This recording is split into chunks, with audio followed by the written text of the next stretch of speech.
Bismillahirrahmanirrahim. Assalamualaikum warahmatullahi wabarakatuh. Waalaikumsalam warahmatullahi wabarakatuh. Bagaimana kabarnya anak-anak hari ini? Alhamdulillah luar biasa. Allah Akbar. Sebelum kita mulai, silakan dipimpin baca doa terlebih dahulu. Siapa yang memimpin? Saya Pak. Sebelum memulai kelas, marilah kita membaca doa dalam hati masing-masing. Dimulai.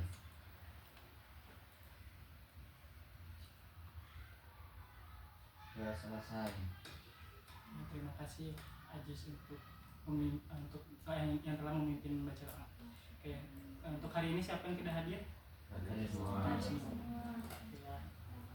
hari ini kita akan mempelajari tentang larutan elektrolit dan non elektrolit yang sebenarnya kita pelajari sebelumnya.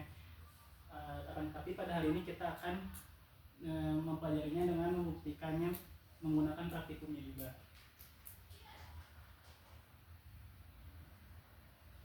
Tujuan pembelajaran pada hari ini itu yang pertama adalah menjelaskan penyebab larutan menghalalkan listrik. Yang kedua adalah mengklasifikasikan jenis larutan berdasarkan derajat ionisasinya.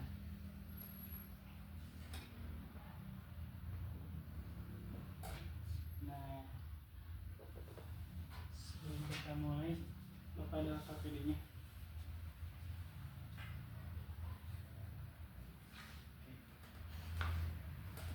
Silakan dibaca di wacana. Ada bagian wacana. Siapa yang mau baca? Yang fase 1. Ya, fase 1. Bahaya tak terlihat di balik genangan air saat musim hujan tiba dan banjir melanda beberapa kawasan perumahan. Pihak PLN selalu mengambil langkah cepat untuk memadamkan aliran listrik di area tersebut.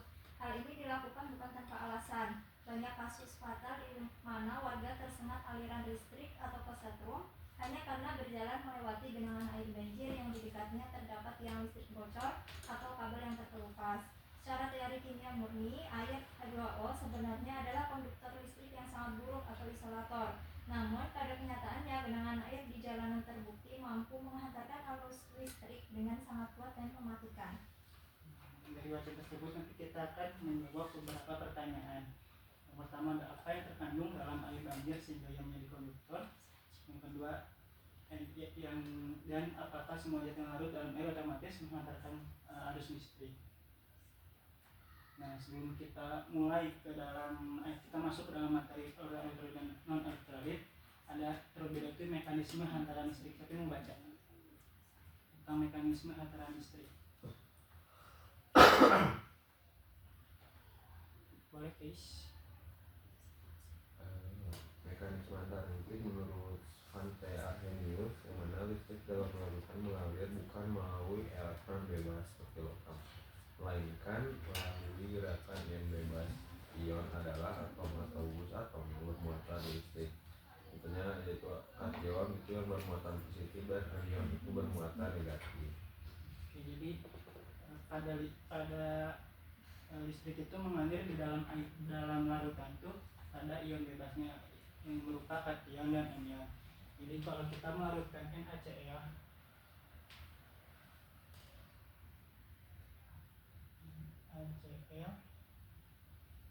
maka menghasilkan Na+.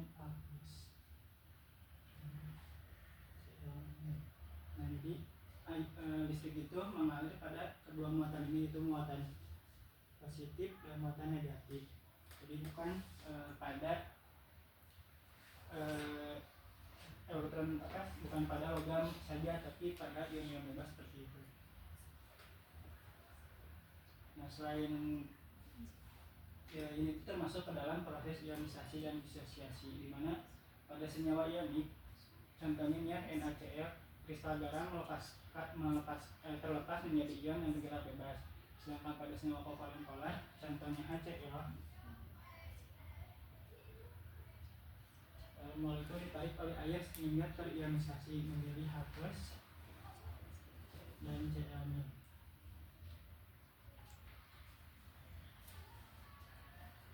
Nah, selain itu juga kita bisa mengetahui larutan itu berjenis elektrolit kuat, lemah atau non elektrolit berdasarkan derajat ionisasi atau alfa. Rumus perhitungan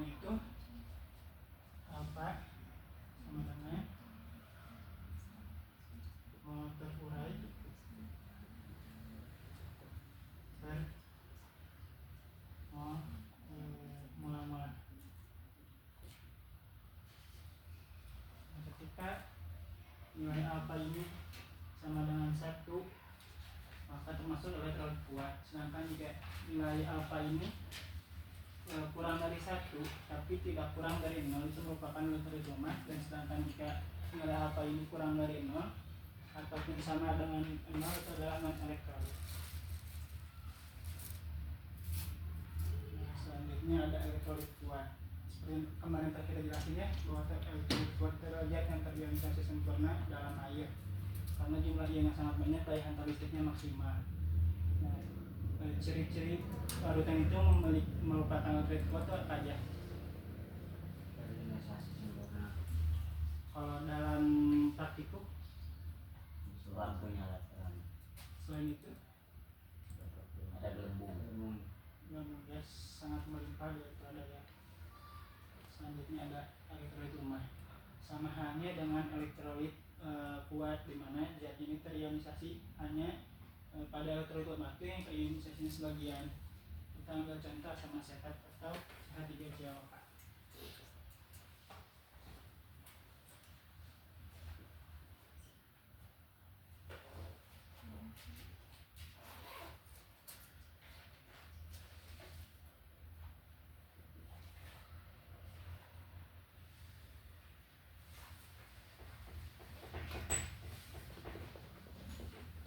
CH3COH ketika dilarutkan dalam air menghasilkan CH3CO- dan H+. Tapi ada sebagian molekulnya juga yang tidak larut dalam air, di mana tetap menjadi CH3COH. Makanya kalau dalam persamaan reaksinya itu bukan satu arah tapi reaksi dua arah atau reversibel. Untuk karakteristik visualnya ada yang bisa contohnya? Lampunya redup atau mati sama Tidak muncul gelembung. Sedikit gelembungnya. Kemudian jadi karakter dari ketika dipraktikumkan itu lampunya redup dan gelembung gasnya itu sedikit. Nah, akhirnya non elektrolit di mana zat ini itu tidak terpecah menjadi ion, tapi tetap menjadi molekul yang netral. Karakteristik visualnya bagaimana? lampunya mati dan tidak ada gelembung. Oke, kita seperti tadi sudah membahas tentang pengertian-pengertiannya. Ada elektrolit kuat, lemah ataupun non elektrolit. Sekarang kita akan melakukan pembuktiannya, di mana di depan Bapak ini sudah ada beberapa macam-macam larutan. Secara visualnya apakah larutannya sama? Sama. Tapi ketika kita uji daya hantar listriknya itu akan menghasilkan daya hantar listrik berbeda. Oke, mungkin Bapak meminta bantuannya satu orang. Oke, boleh. Silahkan dibuka KPD-nya halaman selanjutnya. Ada yang bisa sebutkan alat-alatnya apa aja? Saya Pak. Alat yang digunakan ada baterai 3 buah AA 1,5 volt atau 1 buah 9 volt lengkap dengan holder atau kabel. Terus 1 buah lampu LED 3 volt, 2 buah kabel dengan sapit buaya, 2 batang elektroda karbon, 6 buah gelas plastik bening, 1 botol semprot berisi air bersih, dan tisu secukupnya. Oke, kan udah ada ya, larutannya udah ada, gelas-gelas juga udah ada. Nah, untuk rangkaian listriknya udah Bapak buatkan ya sebelumnya, jadi biar lebih mengefisiensikan waktu, jadi Bapak buatkan terlebih dahulu. Mungkin Chris boleh bantu tuangin larutannya.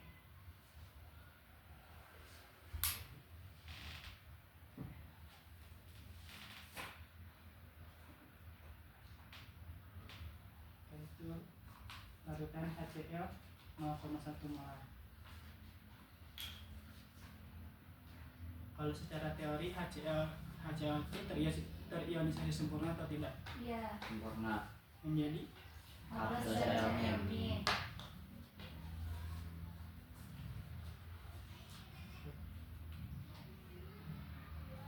kemudian setelah larutannya dimasukkan ke dalam gelas, elektroda ini kita celupkan ke dalam HCl. Nah, si elektroda ini jangan sampai saling menempel gitu di bagian bawahnya, karena nantinya arus listriknya tidak ada hambatan gitu, jadi akan langsung membuat dia kadang konslet ke si lampunya. Nah, untuk tuh. Nah, bisa dilihat ya bahwa lampunya menyala terang. Kalau untuk di elektrodanya guys boleh lihat apakah ada gelembung atau tidak, banyak atau sedikit. Oke, berarti HCl ini termasuk elektrolit kuat atau lemah. Wah. Oke, kita lanjut ke urutan yang lain.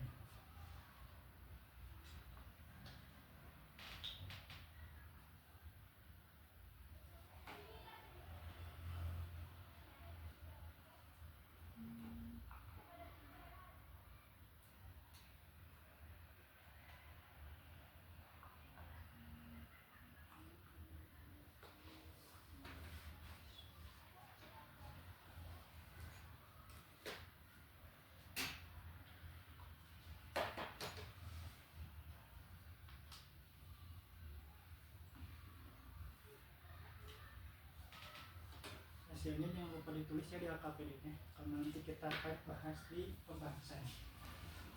Nah, sebelum kita lanjut ke urutan selanjutnya, elektroda ini itu wajib kita bersihkan terlebih dahulu agar tidak ada sisa larutan sebelumnya yang akan mempengaruhi hasil pengamatan. Oke.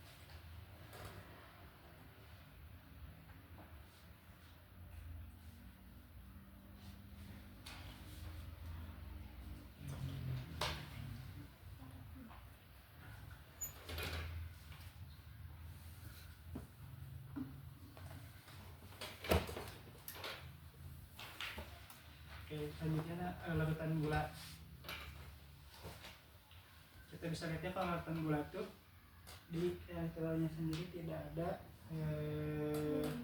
gelembung dan lampunya juga tidak menyala, karena gula ini masuk ke dalam elektrolit. non elektrolit ya, karena tetap menjadi molekulnya ketika diletakkan dalam air. Kita lanjut ke yang selanjutnya. Sekarang kita lanjut ke CH3COH atau asam asetat.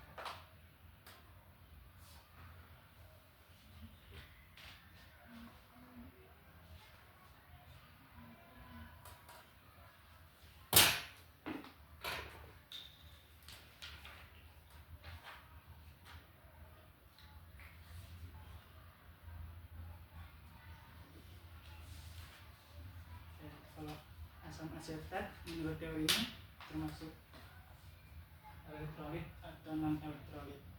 Elektrolit perfirma. Kita lihat berdasarkan uji cobanya.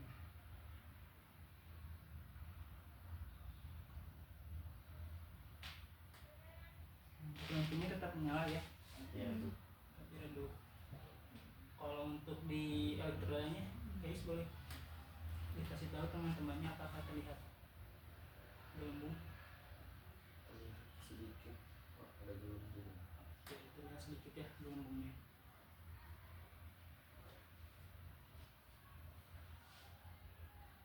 Oke, kita lanjut ke yang NaCl.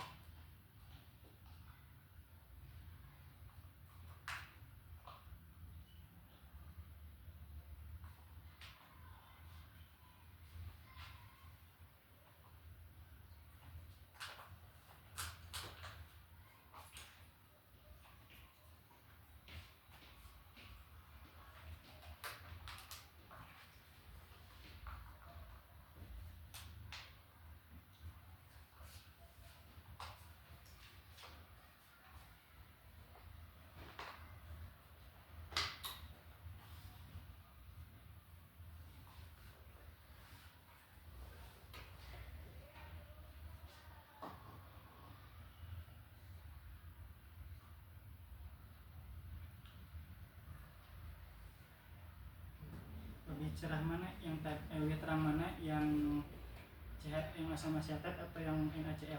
NaCl. Untuk gelembungnya coba guys perhatikan apakah lebih banyak ini NaCl ataukah asam asetat? Lebih banyak Pak. Lebih banyak NaCl ya. Oke. Berarti NaCl itu masuk elektrolit apa? Kuat.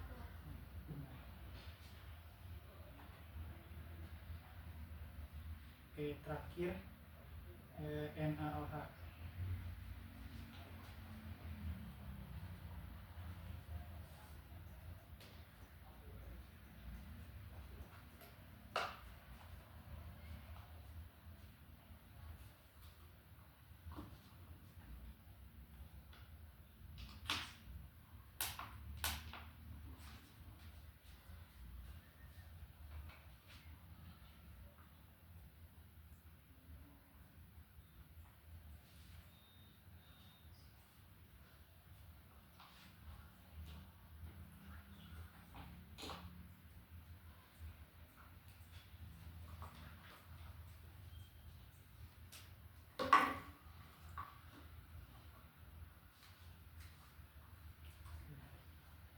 Berdasarkan pengamatan kalian, apakah ini sama kayak yang tadi, sama seperti yang HCl? Sama apa? Lampunya terang. Kalau di elektrodanya Sedikit. Ada sedikit belum. ada ya, ada gelembungnya walaupun sedikit gitu. Oke, kita sekarang terakhir bandingkan dengan air murni atau aqueous.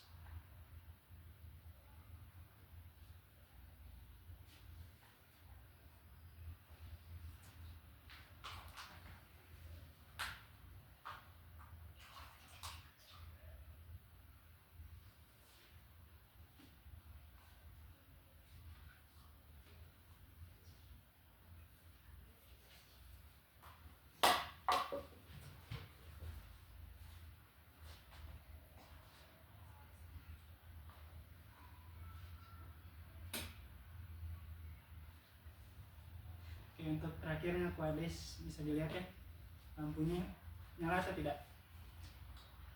Yang aqueous Sedikit banget. ya. Terus di elektrodanya apakah ada gelembung?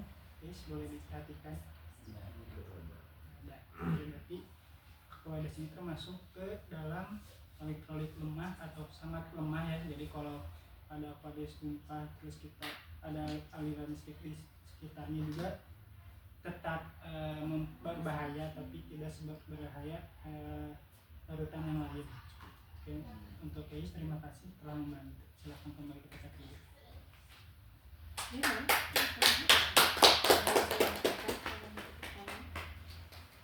Oke, silakan dibuka lagi. Kita lanjut ke fase selanjutnya tentang analisisnya.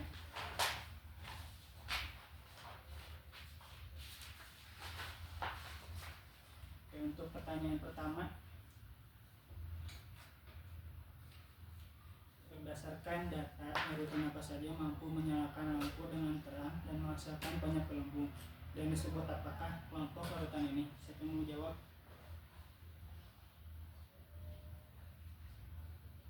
Saya Pak, Boleh habis. yang menyala terang itu ada NaCl, NaOH, dan juga HCl, termasuk dalam kelompok elektrolit kuat. Oke.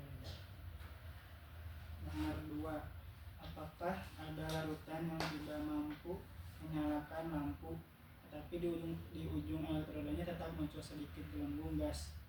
Mengapa hal ini dapat terjadi? Siapa yang mau menjawab?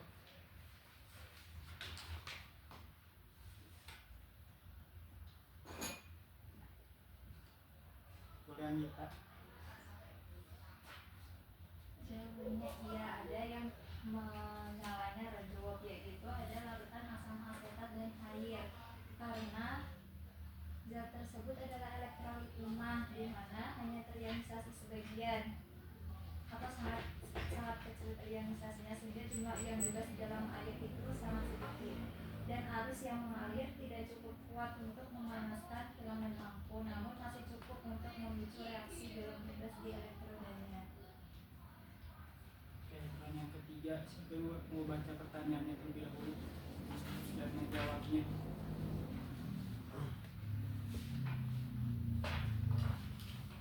Saya Pak, Oke, guys. jawabannya karena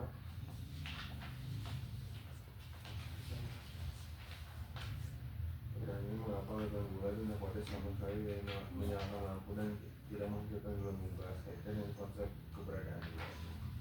Jawabannya karena gula dan aquati itu tergolong non alkaloid, jadi gula larut dalam air namun tetap terbentuk molekul utuh, tidak terurai maupun atau pecah menjadi ion bermuatan positif dan negatif. Tanpa adanya ion bebas yang bergerak listrik sama sekali tidak dapat dimanfaatkan oleh gula, larutan gula dan aquati.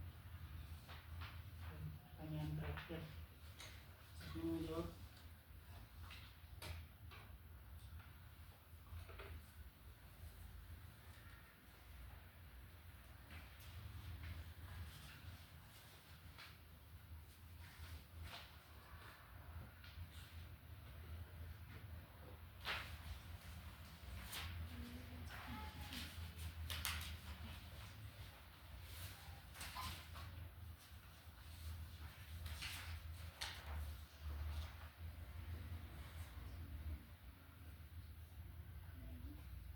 Kembali ke wacana awal, jelaskan secara kimiawi mengapa air genangan banjir sangat berbahaya dan dapat mengantarkan listrik dengan kuat.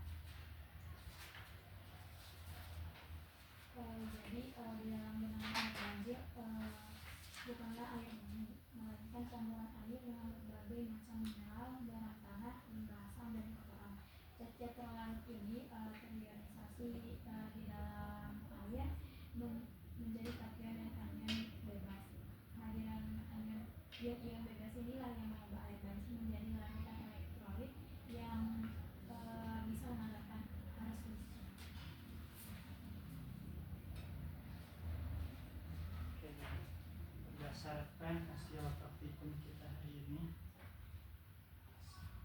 siapa yang mau menyimpulkan?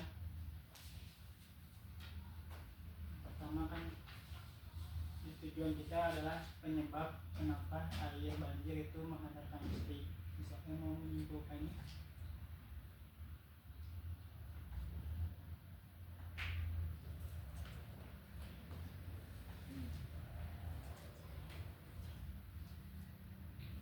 Saya Pak, penyebabnya teh syaratnya harus dapat menghantarkan listrik itu. Jadi di dalam larutannya harus terdapat ion-ion atau ion-ion bebas yang dapat bergerak, membawa muatan dan memiliki derajat ionisasi lebih sama dengan 1 atau kurang dan tidak sama dengan 0. Oke, jadi penyebabnya itu ada muatan bebas ini dan juga derajat ionisasinya. Untuk yang kedua, tujuan kita yang kedua kan adalah mengklasifikasikan larutan berdasarkan hasil praktikumnya. Gimana? Akan yang menjawab? Sekali lagi Pak, Boleh.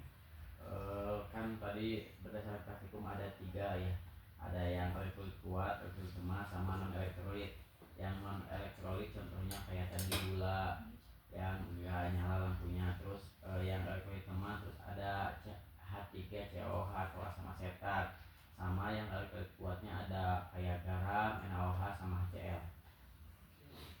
Berdasarkan praktikumnya, kalau yang elektrolit kuat tuh menghasilkan Lampu terang sama gasnya banyak di elektroda. Terus kalau yang elektrolit lemah lampunya redup terus gasnya sedikit di elektroda. Dan kalau yang non elektrolit itu tidak nyala lampunya dan tidak ada gasnya. Oke, berdasarkan pelajaran kita hari ini, bahwa tidak semua larutan yang sama yang kita lihat sama itu tidak menghantarkan listrik, tapi mereka itu bisa menghantarkan listrik berdasarkan ionisasi ion-ionnya ketika terionisasi dan derajat ionisasinya juga. Oke, mungkin cukupkan sekian dari Bapak. Apakah ada yang ingin bertanya terlebih dahulu sebelum Bapak tutup? Cukup. Oke, terima kasih atas kehadirannya. Wassalamualaikum warahmatullahi wabarakatuh. Waalaikumsalam